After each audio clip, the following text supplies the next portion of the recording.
sumidos! Saudade, hein? Não, nada a ver, irmão. Depois dessas férias maravilhosas, voltamos com mais uma aulinha diferenciada. E para voltar em grande estilo, vamos entender melhor as bases do antissemitismo nazista. Editor, aperta o play.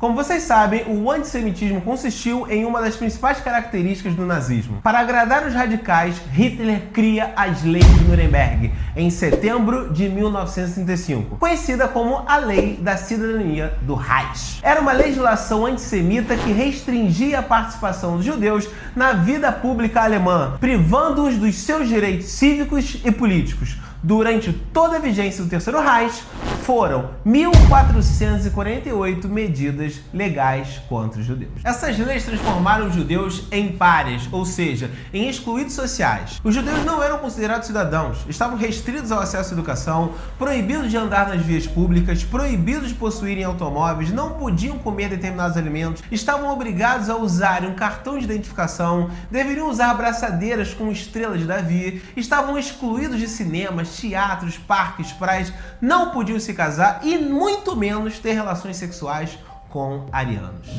Nossa, professor, eles odiavam mesmo os judeus, né? Sim. Por indicação de um historiador amigo meu chamado Leonardo Baense, tive contato com o livro Os Carrascos Voluntários de Hitler, do historiador Daniel Goldenheim, que afirmou que na Alemanha havia um jogo de tabuleiro em que o objetivo era matar judeus. Ele surgiu na mesma época que o Banco Imobiliário surgiu nos Estados Unidos. E pode acreditar, esse livro ele foi muito, mas muito mais vendido. Alon Confino, no livro O Mundo Sem Judeus, afirma que tabuletas antijudaicas foram colocadas em estradas locais e vias provinciais com os seguintes escritos: judeus não são bem-vindos aqui. Longe daqui, judeus! Fora! Judeus ingressam neste local por sua conta em risco. Esta ou aquela localidade está livre de judeus. Às vezes, tropas de choque arrastavam rapazes judeus por casas, por pubs e obrigavam a dizer: sou um criminoso, tenho merecido essas leis, não sirvo para nada. Essas leis eram bizarras e teve também um carnaval onde carros alegóricos na Alemanha eram criados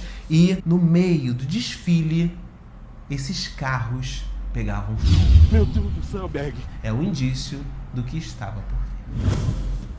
É crucial que vocês saibam que essas leis tinham uma finalidade. As leis de Nuremberg visavam restringir os direitos dos judeus na Alemanha para incentivá-los a sair do país. Inicialmente, os nazistas não pensavam em exterminar os judeus. Os nazistas institucionalizaram o medo e a repressão como meio de forçar os judeus a emigrarem da Alemanha. Até o início da guerra, 400 mil judeus haviam deixado o Reich, Alemanha e Áustria desde janeiro de 1933. A maioria foi para os Estados Unidos, Palestina e Grã-Bretanha. Os que não conseguiram fugir eram normalmente velhos ou pessoas empobrecidas.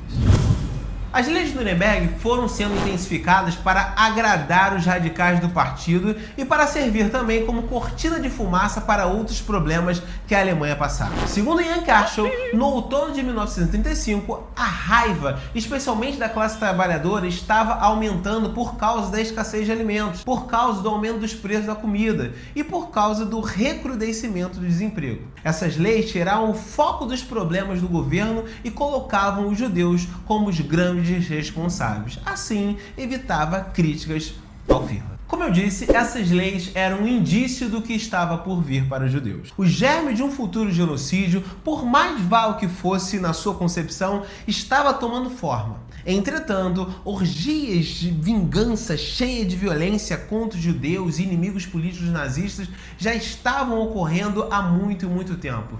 Os nazistas negavam a existência humana desses judeus e por isso eles eram reprimidos. Alon Confino me ensinou que na Alemanha nazista, duvidar da validade do racismo e do antissemitismo era como colocar em dúvida a própria existência do mundo. No entanto, a maioria dos alemães não foram, desde o início, apoiadores fanáticos do antissemitismo nazista. Richard Evans afirma que a maioria dos alemães nos partidos social-democrata e comunista não apoiavam esses nazistas. Recusavam dar seu apoio aos nazistas nas eleições, por exemplo, da República de Weimar, aonde o nazismo não conseguiu os votos necessários no primeiro momento. Com o passar do tempo, aí sim, grande parte da população apoiou declaradamente os nazistas, mas nem todos os 80 milhões de alemães eram aliados do regime.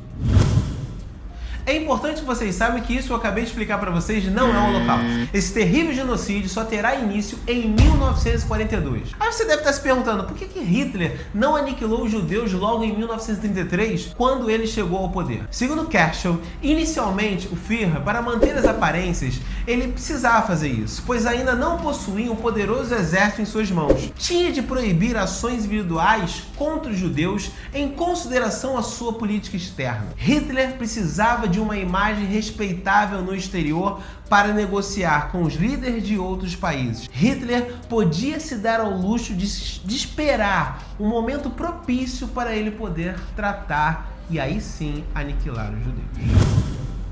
Ufa! Essa rendeu, hein? Gostou? Já deixa aquele like de sempre e manda esse vídeo para os seus 3 melhores amigos. Eu quero ver todo mundo arrebentando nas provas. Um grande beijo e até a próxima. Fui!